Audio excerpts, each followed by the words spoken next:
நான் உங்கள் TKS filters Perambalur. நமக்கு ஒரு வீடு சேல்ஸுக்கு வந்திருக்கு.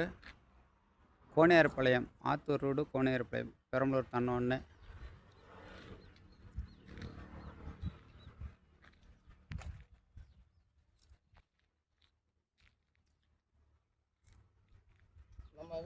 நீளம் அகலம் எவ்வளோண்ணே?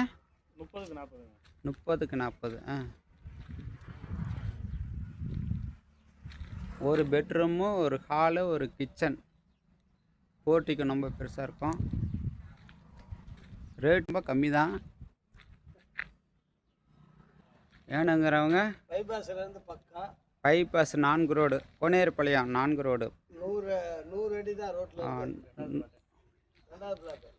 ரோட்டில் இருந்து பைபாஸ் ரோட்டில் இருந்து 2வது பிளாட்டு. 100 அடி தான் மொத்தத்துக்கு. வேணுங்கிறவங்க கான்டாக்ட் பண்ணுங்கள்.